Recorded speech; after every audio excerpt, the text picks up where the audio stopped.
सिंह गौतम 3 बार विधायक रहा हूँ दिल्ली विधानसभा में और दिल्ली विधानसभा का डिप्टी स्पीकर भी रहा हूँ 5 साल तक।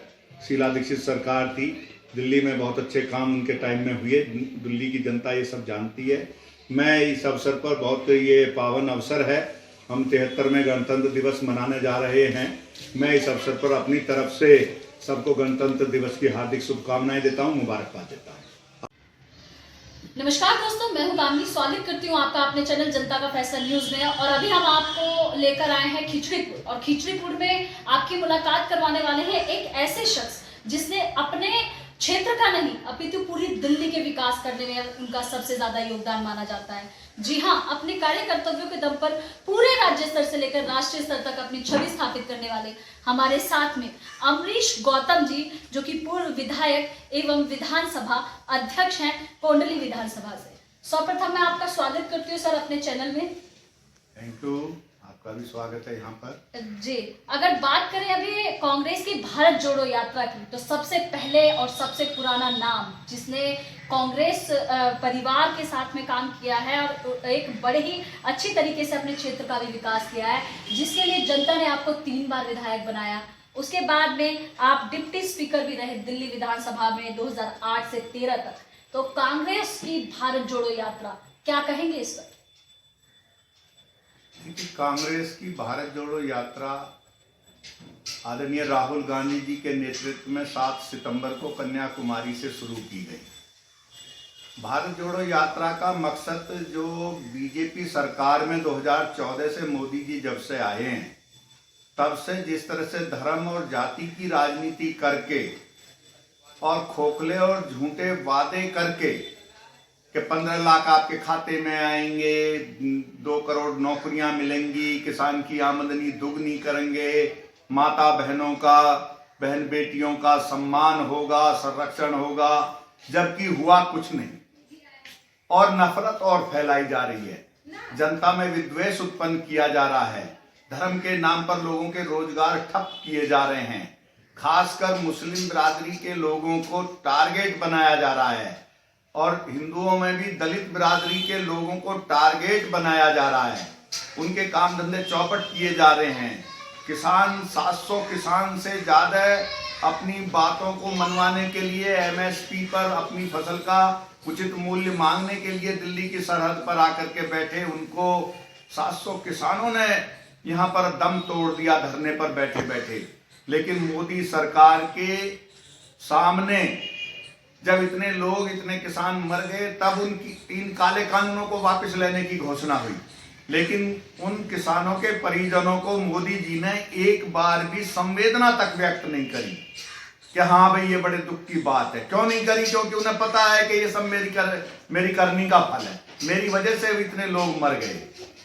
तो इन तमाम चीजों को ध्यान में रखते हुए कि हमारा देश बटे नहीं, समाज में वैमनस्यता ना आए, आपस में दुश्मनी ना हो, भाईचारा कायम रहे, विश्वास बना रहे एक दूसरे का, जो हमारे नेताओं ने, बापू गांधी ने, पंडित नेहरू जी ने, सरदार पटेल जी ने, हमारे मौलाना अब्दुल कलाम साहब ने, और जो हमारे संविधान निर्माता बाबा साहब अम्बेडकर ने जो सपना देखा है कि ये देश एक रहे, मजबूत रहे, कि ये देश ना टूटे, जो आगे संभावित लग रहा था बीजेपी के शासनकाल में, तब राहुल गांधी जी ने पहले से अनुमान लगा करके देश से नफरत भगाने के लिए, नफरत घटाने के लिए, देश में भाईचारा स्थापित रहे, ये सोच करके भारत जोड़ो यात्रा, छोड़ो छोड़ो नफरत छोड़ो, जोड़ो जोड़ो भारत जोड़ो, ये यात्रा आदरणीय राहुल गांधी जी ने अब से लगभग 3 महीने पहले शुरू की थी, 7 सितंबर से,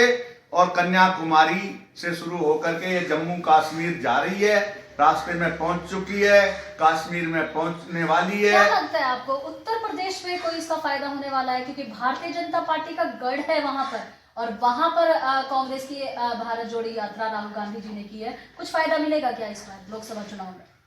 देखिए, ये यात्रा राजनीतिक फायदे के लिए नहीं शुरू की गई है। आप राहुल गांधी जी को भी सब जगह सुन रहे हैं, उनकी हर तीसरे दिन प्रेस कॉन्फ्रेंस सुन रहे हैं, सब देख रहे हैं, जमाना देख रहा है, दुनिया बड़ी खुश हो रही है और बड़ी संभावना राहुल गांधी में तलाश रही है। तो ये यात्रा राजनीतिक फायदे के लिए नहीं है, लेकिन उससे ज्यादा बड़े फायदे के लिए है कि देश से वैमनस्यता घटे, आपस में भाईचारा रहे, प्रेम भाव रहे, नफरत घटे, क्रोध घटे, लोग एक दूसरे को ना मारें, लोग मिलकर के रहेंगे तो ये देश तरक्की करेगा, देश का चहुमुखी विकास होगा। तो इसलिए ये यात्रा भाईचारा बढ़ाने के लिए, छोड़ो छोड़ो नफरत छोड़ो, जोड़ो जोड़ो भारत जोड़ो, ये उस उद्देश्य से की जा रही है। अमरीश सर, मेरा अगला प्रश्न है आपसे कि जिस प्रकार से लोकसभा चुनाव बहुत ज्यादा निकट है, तो क्या लगता है आपको, क्या कांग्रेस इस बार गठबंधन करेगी, गठबंधन कर अपनी सरकार बनाएगी, क्या कुछ कहेंगे इस पर? देखिए, बहुत बड़ा सवाल है।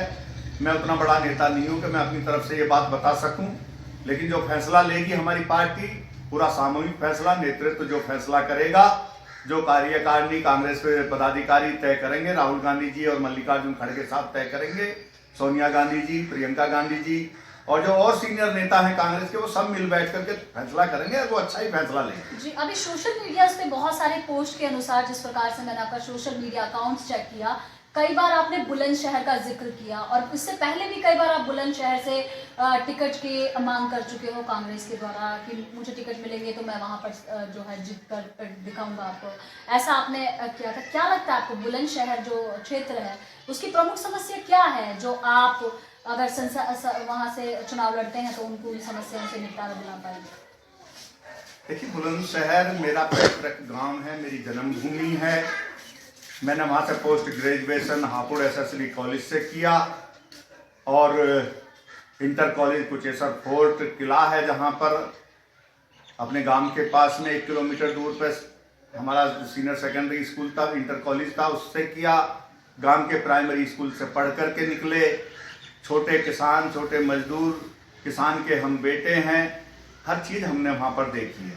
बुलंदशहर की सबसे बड़ी समस्या है नौजवानों के लिए रोजगार की, और मोदी जी ने तब ये अग्निपथ योजना जो लेकर के आए हैं, बुलंदशहर वह जिला है जो उत्तर प्रदेश में सबसे ज्यादा आर्मी में आदमी भेजता है। उत्तर प्रदेश के अंतर्गत सबसे पहला बड़ा गांव है सैदपुर, जहां के नौजवान और पूरे जिले के नौजवान जो आर्मी में भर्ती होकर के देश की सरहदों पर देश की सुरक्षा के लिए अपनी कुर्बानी देते हैं, अपना जीवन वहां पर त्याग बलिदान करते हैं, वह धरती है। वहां पर बहुत सी समस्याएं हैं।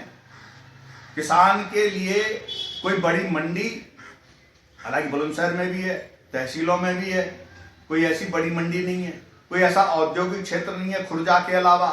खुर्जा जो है दिल्ली की जड़ में पड़ जाता है।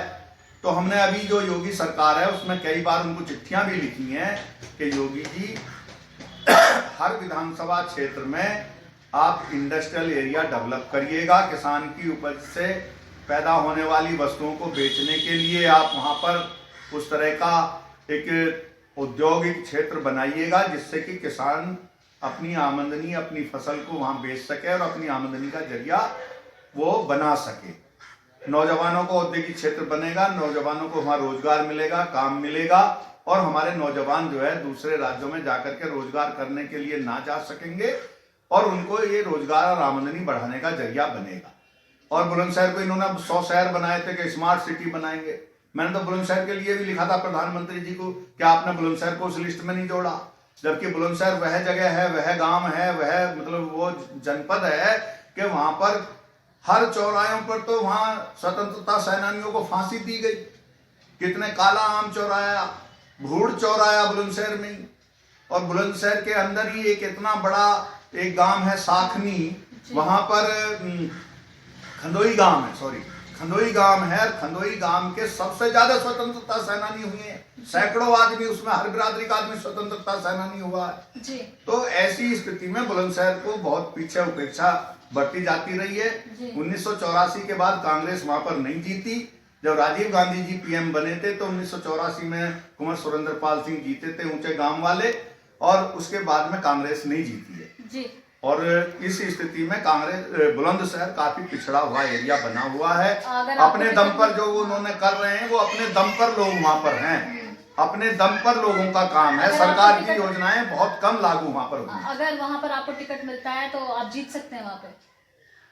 देखिए, हम प्रयास करेंगे और हम पिछले लगभग 25 सालों से हम वहां पर काम कर रहे हैं और मांग भी कर रहे हैं टिकट की। लेकिन उसका ये नतीजा नहीं है कि नहीं मिला तो हम कोई उनसे बैर ले लें। लेकिन हम दिल्ली में 3 बार विधायक रहे, हमने बुलंदशहर के लोगों के यहाँ पर रह करके भी काम किए। कोई बीमार हुआ तो उसको दाखिल कराया, उसका इलाज कराया, स्वास्थ्य का भी यहाँ हमने उनको लाभ दिया, और जो व्यक्तिगत समस्याएं होती थी लोगों की गांव देहात की, वो भी हमने हल कराई। चूंकि समय की बहुत जो है मर्यादा है और हमें बहुत कम समय में आपको तक हर इंफॉर्मेशन पहुंचाना होता है, तो त्याग, समर्पण और हमेशा कर्तव्य परायणता की प्रतिमूर्ति बनकर किस प्रकार से अमरीश गौतम जी ने अपने क्षेत्र का विकास किया है, वो तो आप लोगों को पता ही है। हर टेलीविजन, हर न्यूज़पेपर्स के माध्यम से इनके कार्य की चर्चाएं होती रहती थी। अगर अभी बात करें राष्ट्र की एकता, अखंडता, एकजुटता और समरसता को बनाए रखने में राहुल गांधी की जो भारत जोड़ो यात्रा है, नफरत हटाओ प्यार जगाओ दिल में, इस प्रकार की एक नारे के साथ इस यात्रा की 3 महीने पूर्व जो वो चले थे, और उसके कामयाबी जो देश के विभिन्न राज्यों से मिल रही है उस पर प्रकाश डाले। और साथ ही साथ इन्होंने एक अपील भी की है कि अगर कांग्रेस अगर इन पर विश्वास दिला के बुलंदशहर संसदीय क्षेत्र से अगर इनको टिकट देती है तो ये पूर्णतः प्रयास करेंगे कि ये जीत कर दिखाएं। तो कैसी लगी है आपको हमारी रिपोर्ट, हमें कमेंट्स के माध्यम से जरूर बताइएगा। तब तक के लिए जुड़े रहिए हमारे चैनल के साथ। Exclusive report by Kamini Jha, Janta Ka Faisla news channel, camera person Reena Singh के साथ। Thank you so much. गणतंत्रता दिवस आ रहा है, आप एक मिनट दूसरा ले लूंगी मैं। कट कर दिया सर।